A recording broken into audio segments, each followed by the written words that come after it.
SSP convent school Jangipur Ghazipur के इस online class में आप सभी विद्यार्थियों का हार्दिक स्वागत है। Good morning to everybody. कल हम लोग जो डायरेक्ट इनडायरेक्ट में पढ़े थे उसके आगे अब पढ़ेंगे। अगला नियम यह है कि यदि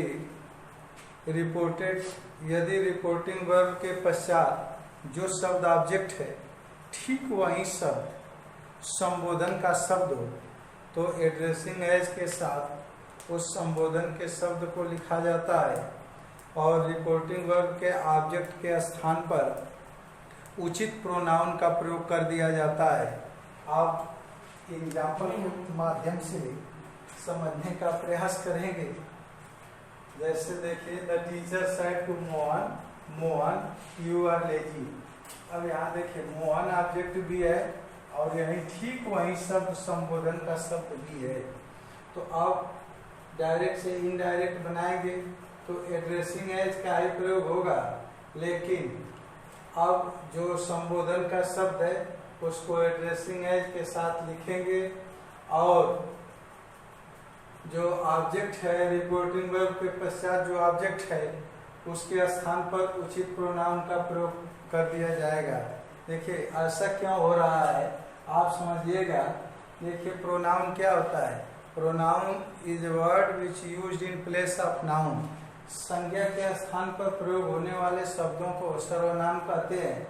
किसी विभाग में एक बार नाम लिखा जाता है, फिर उसको लिखने की जब जरूरत पड़ती है तो उसके स्थान पर प्रोनाउन का प्रयोग कर दिया जाता है।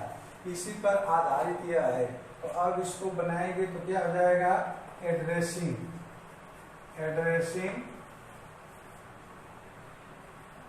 हिम एज मोहन, कामा कर देंगे। द टीचर टोल्ड हो जाएगा। अब यही समझना है, देखिए टोल्ड मोहन नहीं लिखेंगे, यहाँ जो है क्या लिखेंगे, मोहन के लिए हिम लिखेंगे। मोहन के लिए जो है हिम लिखेंगे और आगे बनाएंगे, यही समझना है। देखिए अगर कहीं आप कंपटीशन में जाते हैं, परीक्षा देने जाते हैं, एरर जो चयन करना होता है यही जो है दे देता है।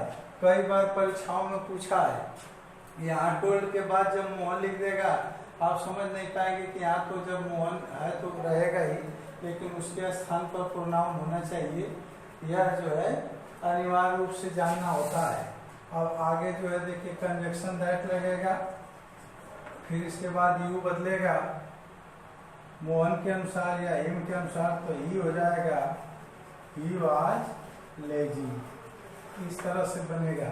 एक बार पुनः जो है इसको समझ लीजिए।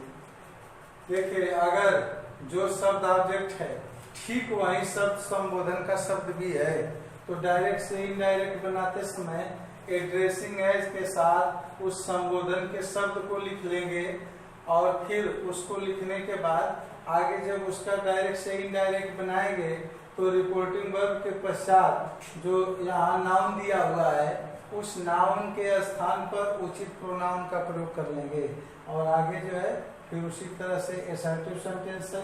तो जब डबल इन्वर्टेड कामा के अंदर रिपोर्टेड स्पीच में असर्टिव सेंटेंस रहेगा तो कंजक्शन दैट का प्रयोग होगा। रिपोर्टिंग वर्ब पास्ट टेंस में रहेगा तो इधर के टेंस में परिवर्तन भी हो जाता है। तो इस तरह से जो है आप समझेंगे।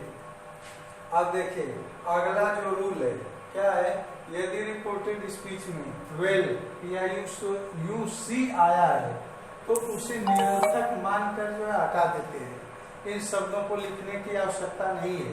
जैसे आप एग्जाम्पल देख लीजिए, the teacher said well Shyam you can go after this period.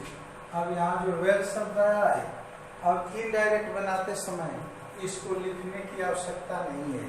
बनाएंगे तो क्या हो जाएगा, द टीचर सेड नहीं। अब ये संबोधन का शब्द है, इधर आ जाएगा। पिछले वीडियो में आपको बताया गया था कि यदि जो है रिपोर्टिंग वर्ब के पश्चात ऑब्जेक्ट न दिया हो और रिपोर्टेड स्पीच में डबल इन्वर्टेड कामा के अंदर संबोधन का शब्द दिया हो तो उसे रिपोर्टिंग वर्ब का ऑब्जेक्ट बना लेते हैं। तो यहाँ जो है वेल श्याम का करके संबोधित कर रहे हैं, तो इसलिए आउटसाइड को टोल्ड में बदल लेंगे। तो द टीचर टोल्ड हो जाएगा टोल्ड श्याम। अब देखिए वही जो है नियम में जो है लिखे हैं, ये वेल आया है, यू सी आया है, तो इसे निरर्थक मानकर हटा दिया जाता है। तो हम लोग भी यहाँ वेल को हटा देंगे। श्याम को संबोधन का शब्द है, ऑब्जेक्ट नहीं दिया, ऑब्जेक्ट बना करके लिख लिए। अब कामा और इन्वर्टेड कामा हटाकर कंजक्शन दैट लगेगा, फिर यू बदलेगा श्याम के अनुसार, second person pronoun change according to object, you बदलेगा श्याम के अनुसार ही हो जाएगा। कैन का जो है कुड हो जाएगा, गो आफ्टर दिस बदलकर दैट हो जाएगा, दैट पीरियड। एक बार पुनः जो है समझ लीजिए, यदि रिपोर्टेड स्पीच में वेल यू सी आया हो तो उसे निरर्थक मानकर हटा देना चाहिए। देखिए इस एग्जाम्पल में वही किया गया है, the teacher told Shyam, well को हटा दिया गया है, दैट फिर कंजक्शन लगा है। बार बार आपसे पूछा जाता है कि यहाँ कंजक्शन दैट क्यों लगा है, दूसरा कंजक्शन क्यों नहीं लगा है, तो आपका उत्तर होगा कि डबल इन्वर्टेड कामा के अंदर असर्टिव सेंटेंस है, अर्थात सब्जेक्ट के बाद वर्ब आया है, तो कंजक्शन दैट लगेगा, यू बदलेगा श्याम के अनुसार ही हो जाएगा, कैन का कुड हो जाएगा, गो आफ्टर दिस का दैट हो जाएगा पीरियड। अब मैं आशा करता हूँ कि आप समझ गए होंगे। अगला जो है वो देख लीजिए, यदि रिपोर्टेड स्पीच में थैंक यू या आई और बी के साथ होप या फील आया है, तो इनडायरेक्ट में रिपोर्टिंग वर्ब को थैंक, होप या फेल्ट आदि में जो है बदल देते हैं। जैसे एग्जांपल देख लीजिए, I said I hope my friend will get success. अब यहाँ जो है सब्जेक्ट लिख लेंगे, क्या लिखे हैं, इनडायरेक्ट स्पीच में रिपोर्टिंग वर्ब को थैंक, होप्ड, फेल्ट में बदल लेते हैं। तो अब रिपोर्टिंग वर्ब साइड के स्थान पर क्या हो जाएगा, इसमें होप है तो होप्ड हो जाएगा, hoped that, that my first person pronoun बदलेगा, लेकिन आई है तो बदलने की आवश्यकता नहीं है, क्या हो जाएगा, माय फ्रेंड विल का वुड हो जाएगा, गेट सक्सेस, गेट सक्सेस। एक बार फिर समझ लीजिए, देखिए यदि रिपोर्टेड स्पीच में थैंक यू या आई और वी के साथ होप या फील आया है, तो इनडायरेक्ट बनाते समय जो रिपोर्टिंग वर्ब साइड है उसको थैंक, होप, फेल्ट आदि में जो है परिवर्तित कर देते हैं। एग्जाम्पल से आप समझेंगे, एग्जाम्पल को ध्यान दीजिए, I said I hope my friend will get success. अब यहाँ जो है देखिए आई के साथ होप आया है, तो अब साइड के स्थान पर होप्ड कर देंगे। अगर थैंक यू रहता तो थैंक कर देते, अगर यहाँ आई फील रहता तो जो है फेल्ट कर देते। तो इस तरह से इसको परिवर्तित करते हैं।